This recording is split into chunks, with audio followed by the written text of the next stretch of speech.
Discovering my wife's affair felt like the ground had vanished beneath me.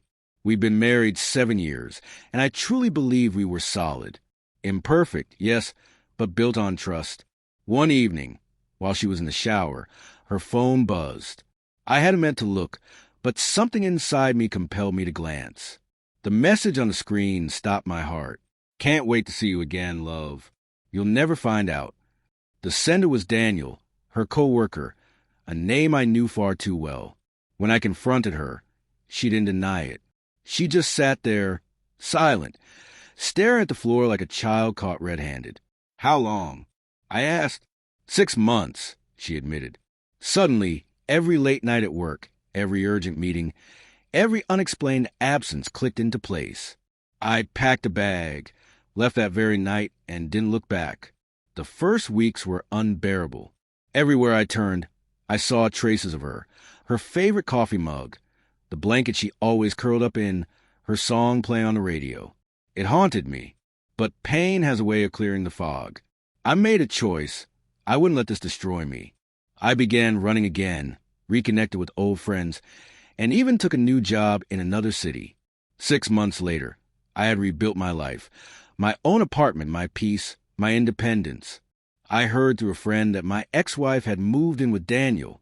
I thought I was past caring until one stormy night. There was a knock at my door. When I opened it, Daniel stood there, soaked, trembling, and hollow-eyed. For a moment, I thought it was some cruel joke. Then he said words that froze me. "She ruined my life, too." I let him in, partly out of shock, partly because he looked like he might collapse. Sitting on my couch, dripping rainwater, he told me everything. She had drained his bank account, taken his car, and left him for another man she met online. Now she was gone again, probably repeating the same cycle somewhere else.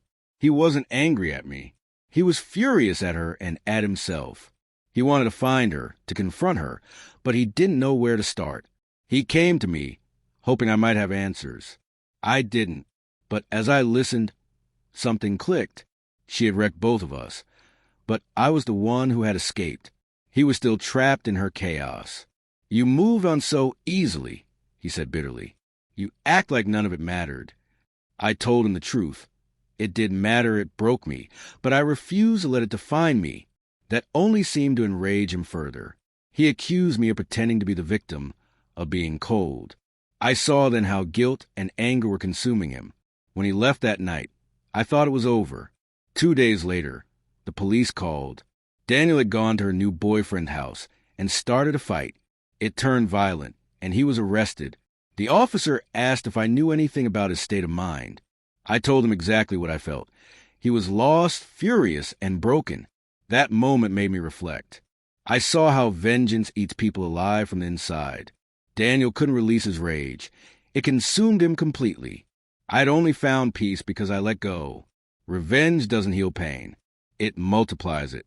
Months passed quietly. I didn't hear from either of them again. My life settled into calm. I began seeing someone new, a kind, steady woman who understood my past and respected the way I had handled it. It wasn't about being strong. It was about knowing when to stop fighting ghosts.